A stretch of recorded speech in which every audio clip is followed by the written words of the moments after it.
Hello and welcome to Blinkers Off. It's great to be back for another show.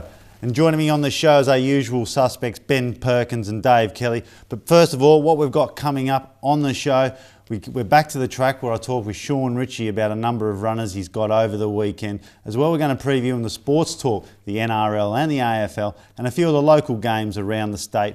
As well, we've got giveaways for the general admission for Andrew Ramsden's Day on the 24th of this month. So just like us on Facebook or follow me on Twitter where I'll be giving away a number of these tickets. As well, we've also got tickets for the McKell Cup to be run at Royal Randwick. So get on, plenty of giveaways as well. We've got tickets to the Doomben Cup to give away and plenty more. Now, joined by big-time footy coach Ben Perkins and horse trainer David Curley. First of all, Ben, great to have you back, mate. Oh, spare me that. But what about you? We've taken off your straitjacket. David Kelly's here, your favourite all-time trainer, and you've almost sitting... Well, we got you strapped into that chair so you can't sit there and grope him. Well, I'll tell you what, we've got plenty of giving up. Look, first of all, Dave's great. He's had plenty of winners and he's got the second best strike rate around the country, just Final for your crescendo knowledge. Last week was a big run on the wet track, goes better on the dry, and I think he's certainly a good trainer. And as well, Streamer. Streamer, to the viewers out there, I hope you had something on. I did tip at early markets, was $5 in at 280. Great bet. Well, I'm also flanked on my left here by a horse trainer who's on the rise and got plenty of winners in the bank, Dave Kelly. Welcome, Dave. Great to be here, Jess. Now, you've got a number of horses in work. How are they all coming along and how's training treating you at the moment? Yeah, we've been having a real good run lately. We've had a lot of winners over the last 3 months. And, things couldn't be better. We had our second in the listed race at the Gold Coast on Saturday with Final Crescendo. It was a good run. It was, yeah. He got caught 3 wide all the way, but still finished the race off and run second. Now, we were down on the track on the Tuesday. You've got a number of runners tomorrow, Snap, Crackle and Met. So first of all, we're going to look at the Gallop 1 here of Snap, Crackle galloping on Tuesday morning. Yeah, it just looks nice to be going nice and steady there. Yeah, the outside horse, she runs second at Ipswich the other day in a Fillies and Mares Class 2. She's in at the coast in a Class 1 Fillies and Mares on Saturday. She should be very hard to beat. The other horse, Royal Scribe, he was a little bit disappointing. His first run at the Sunshine Coast back this time in, but he's in a 3-year-old race at the Gold Coast on Saturday, and we hope he can turn his form around. All right, now we're just going to have a look at another one of your runners that galloped on Tuesday morning. That again is running tomorrow, Metse. Maybe not as up and coming as Snap, Crackle or Final Crescendo, but again, as you see on the screen here, working nicely.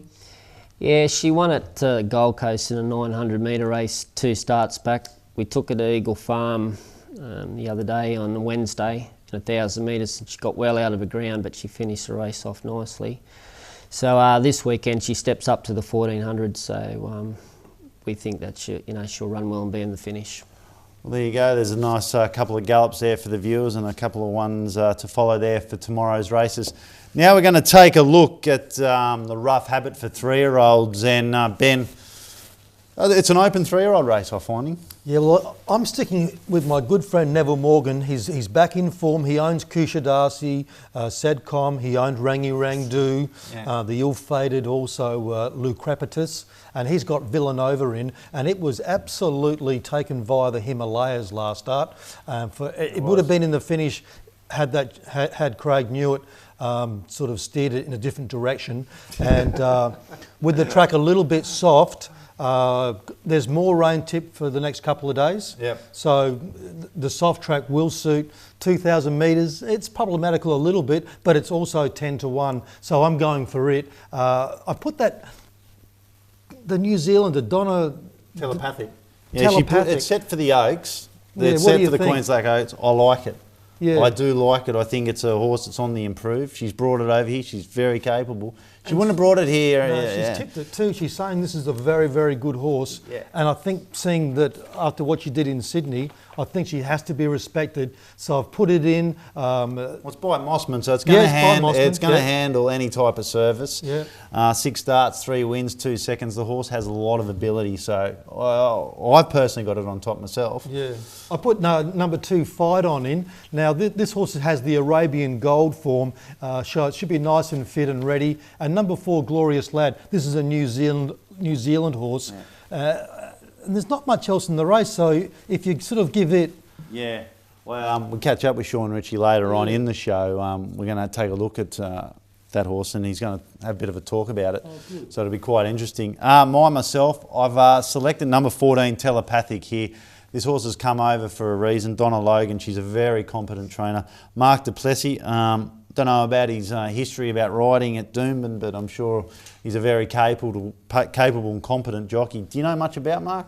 No, I don't. I've seen him ride plenty of winners. He looks like a real capable rider, so yeah, I'm sure he'll mix in here well. Yeah, and draw on the 7 or to get a great run, Ben. He's also good friends with Leaf Innes, and Leaf rode those big winners for Waller over here last year, so at Doomben. So I'm sure they would have converted. He's still in New Zealand. He's a terrific bloke. Yeah. I played golf with him one day. He's a really good guy. Any relation to James Innes? I don't know. Sparrow, we'll have to get on and try and find that out. I don't think so, but...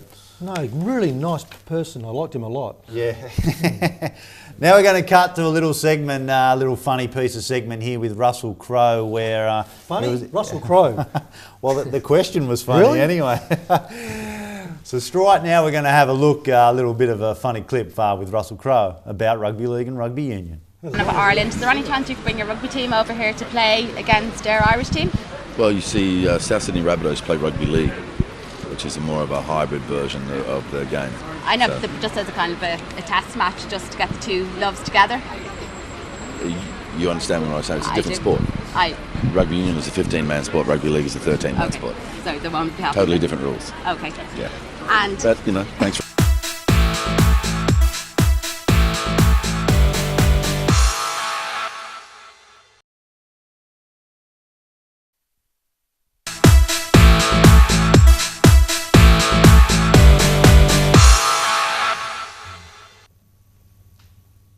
Okay, back, and we're going to take a look at the BTC Cup. But just before we do, we've got the Magic Millions sale coming up on the 26th of May through to the 6th of June.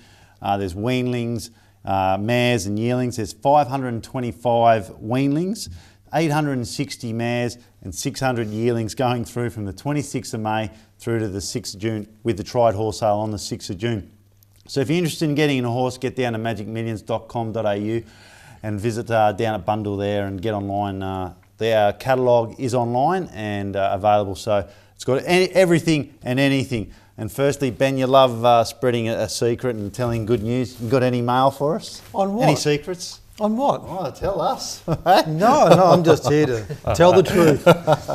Now we're going to take a look. But if I was President Obama, I'd just sit here and tell you a bunch of lies with a straight face, because that's what he does. Righto, BTC Cup Day, that's what we're here for, tip your winners. Now, Dave, if you're going to have a runner in the race, which horse would you like to be training? Oh, I don't think he'd go past the number 1, Buffering. Yeah. He's done it all back on his home track. His first run was a little bit disappointing, but I thought he bounced back pretty well the other day. So he should be on the top of his game, ready to go. Yeah. What do you like about him? Oh, he gets out and he makes his own luck. On pace runners are, never get into trouble, and I think he'd be terribly hard to beat on his home track. Righto, there you go, Buffering, and now Ben. Well, speaking about telepathic... You're not looking very debonair today, Well, I am really. Hey. You're not the type. This is a Marnie. You're not the type. It's a Marnie. I bought it in Bath, London. Yeah. Now look, telepathic, can you get... Telepathic, can you get me here? Buffering. Yeah, zoning. Well, Mossman.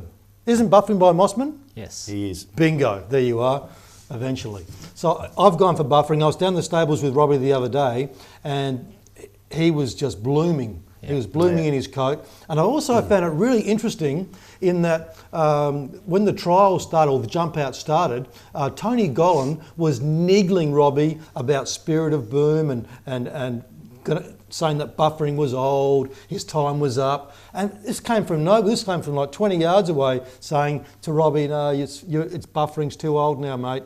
And it was just a nice bit of niggle. Yeah, Do you know what I mean? A trainer's like this around where you are, Dave, saying, Dave, it's over, mate. Oh, You're yes, finished. for sure. Well, there's No one trains at the Gold Coast. It's the Desert Storm down there, mate. Yeah, so anyway, there's a genuine bit of niggle there. Robbie didn't incite it at all, but Tony Gollan was just chipping away at him, and Robbie was just sitting back saying, we'll just wait and see when he gets buffering to the racetrack. And so I'm going to stick with buffering. It's going to sit up there in second or third spot, I believe, and be hard to beat. Hot Schnitzel, if the track does go to slow, this horse has a sensational record on a slow track. And then I put in the two boom horses for third and fourth. So I'm sticking with Heathcote. All right, there you go. So you like buffering the 6-year-old gelding by Mossman? I do. All right, now we're going to go back to the track. I was down there during the week and I caught up with Sean Ritchie, who's got a few runners tomorrow. Here I am, back to the track with Sean Ritchie. I'm joined by Sean Ritchie, trainer from New Zealand. Been on the show a few times, Sean, and welcome again. Yeah, thanks very much. Nice to be over in the warmer weather and out of the cold in New Zealand. You had a couple of lovely horses working this morning and you've got a couple over for the carnival. Can you just tell us about the two that worked this morning? Sure, a Glorious Lad worked on the outside of Abaddon. Abaddon's here for to see if he can get through the grades. He's just a maiden, having his first start at the Gold Coast probably on Saturday. He's a bit green, but he's worked up quite nice with a horse who's run third in the Derby back in New Zealand. He's formed strong in New Zealand. He's running mostly group races, and he hasn't failed to not run in the first four. So we're expecting him to be competitive in the Rough Habit Plate on Saturday. All right, and overall, how many have you brought with you? We've got 4 horses here. Military Move was perhaps out of his depth against Streamer and Company last week on the Gold Coast. He'll look for a lighter grade through the handicaps and hopefully find a spot as the carnival progresses. And the other horse we've got here is Chop Chop, who got a pass mark in the gold bracelet. She's heading for the Oaks, and perhaps the wet ground hindered her a little bit. We're hoping so when she gets on a bigger track and a firmer ground that she'll improve. All right, now on the lighter note, who's going to win the Super 15s? Tell me it's the Crusaders because I'm on. I'd like to be on the Blues, but the Crusaders look likely.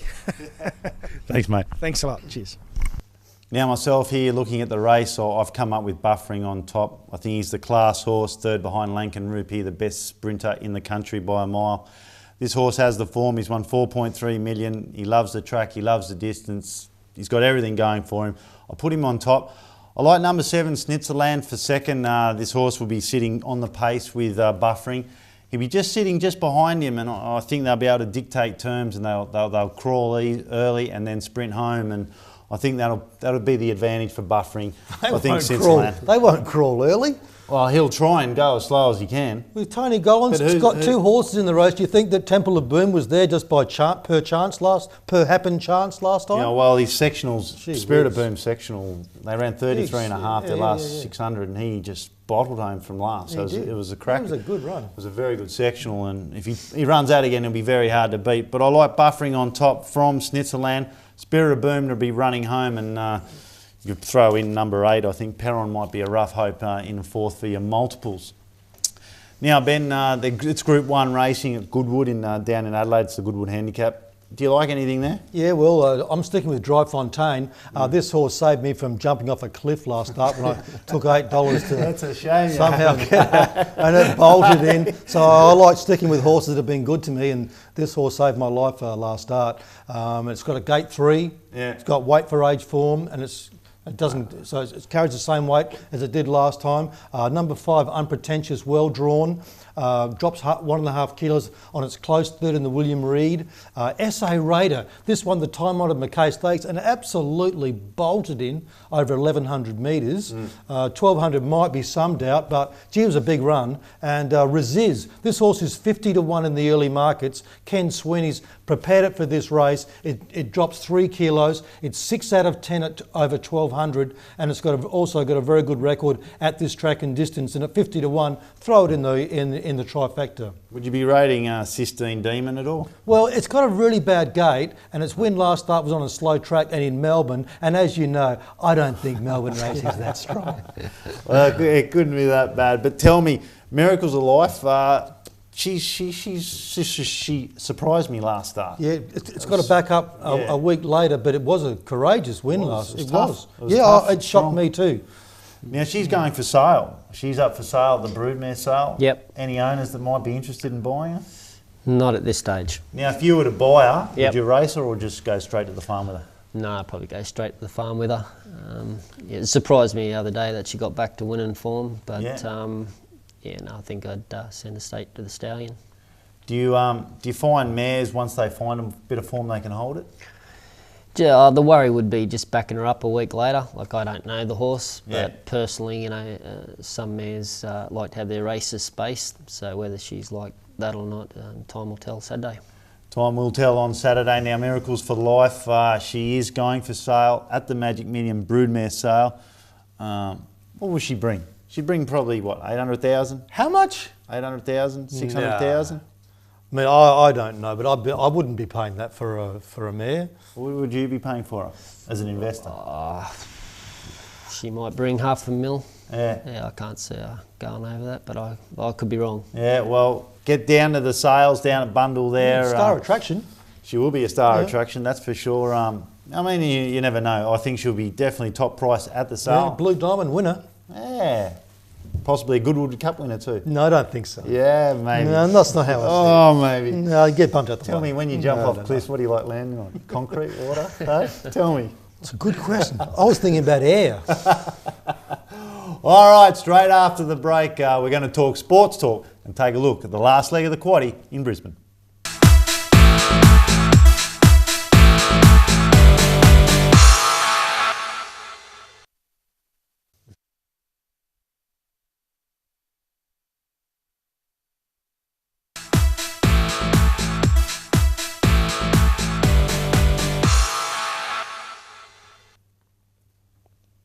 Okay, it's that time of the show. It's Sports Talk, and we've got plenty to get through, plenty of news. First of all, congratulations to the Brisbane Roar taking out the soccer title, beat the Western Wanderers.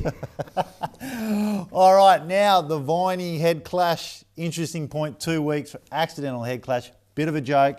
I wasn't really, where's the game going? They should have given him points. It's very sad what's happening to AFL football. They just don't want the game to be physical anymore. And I just think it's really sad that they want to get rid of people who are over 50 years old, and they're just making the game for a whole new generation, and they're making it soft. And so they say, oh, my little Johnny can play. Who cares? Who cares what mothers think? Boys want to go and play football, but the AFL, they just want to sit there and kowtow to some silly woman who's sitting there washing dishes and doing clothes, saying, my kid can't play because it's a bit rough. All right, now this game won't be so soft at all. It's game of the week, Sydney and Hawthorn. Righto, Ben, Sydney and Hawks, going to be a great game. The buddy factor obviously won't come in. I don't think it's going to be a great game because the game is played at ANZ Stadium. This place Sydney is an absolute cow paddock. Yeah. It's a horrible surface. There's never a good game played there, and Sydney get 4 goals head start. And so if you are a gambler, and I'm not, I think 4 goals head start is a reasonable head start on this dreadful, dreadful pitch. You know, I think it's going to be a great game. I'm tipping Hawthorn. I think they just might have a bit of too much skill for Sydney, but Sydney can turn into a scrap game. Could be tough. The other game we're looking at is Port Adelaide versus Fremantle.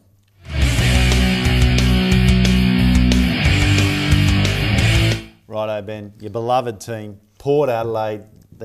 Can they do it? Can they remain on top? Let me tell you why Port Adelaide will win. Let me tell you why. It's because Fremantle, they do not know how to play 100 minutes of football. They keep, like last year in the final against the Swans, remember? They stopped. They stopped last week. They had that team on the ropes, and what did they do? They stopped. They will not play 100 minutes, which means they're not used to playing 100 minutes, which means when they do have to play 100 minutes, they're not going to be ready. And Port Adelaide will run them into the ground. Port Adelaide at Adelaide Oval will beat Fremantle. I don't like Fremantle. Ross Lyons will never coach a premiership side until he gets a bit more smarts up there, because people say he's a genius. He's no genius. Port Adelaide to win. Righto, there you go. I guess you're pretty confident about Port. Mildly. Just mildly, huh? They're playing good footy, there's no two ways about it. Now the NRL games we're going to look at here, Titans and Rabbits. Looks to be a good game. Righto, the money here. Titans at $2.75. The Rabbits are $1.45.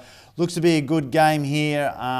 They've met 7 times. The Rabbits have won 5. I think they're going to have a slight advantage. The average margin between these two teams has been 8 points, so there'd be a good bet under 13.5. But I think the Rabbits will pack too many punches. The other game we're looking at now is going to be Penrith and the Newcastle Knights.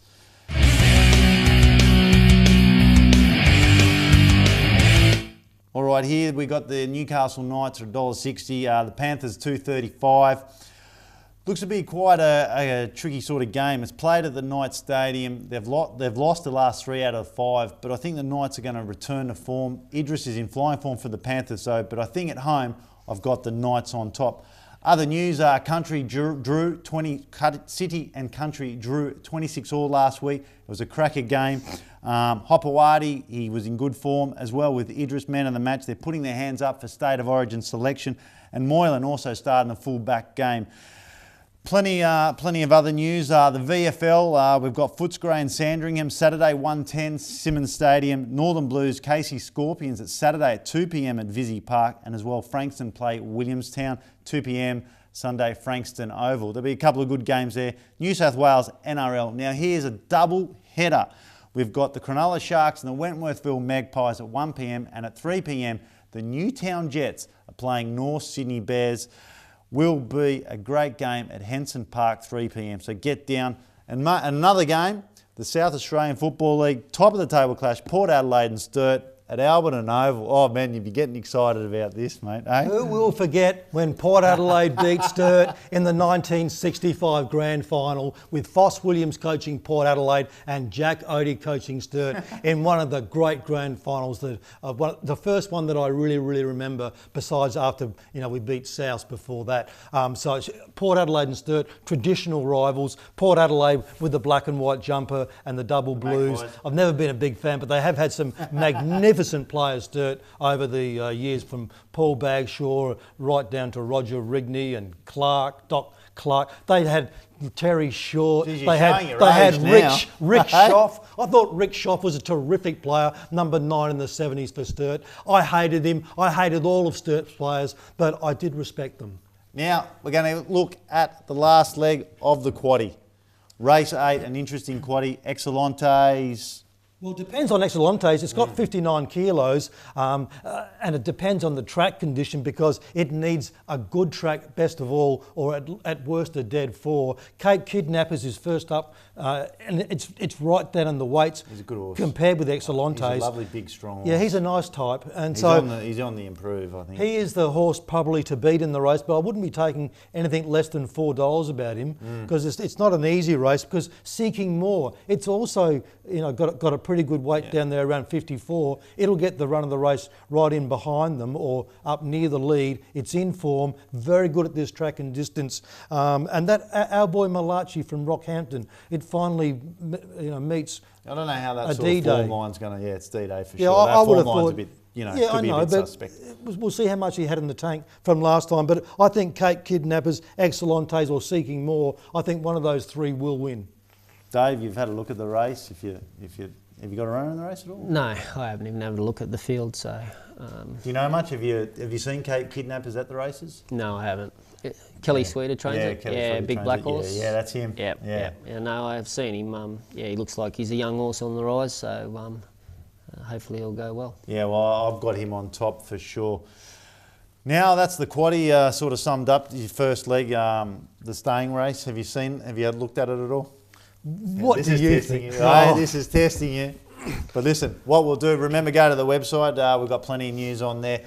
All our selections are on our app. You can go to visit the website. All the news and selections will be on there. Now, I've got a special hot tip that's going to be running tomorrow. I'm just waiting for the track condition.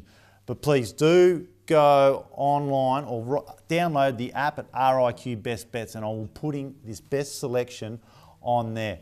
Now, that's about all we've got for you this time of the show. And Dave, thanks for coming.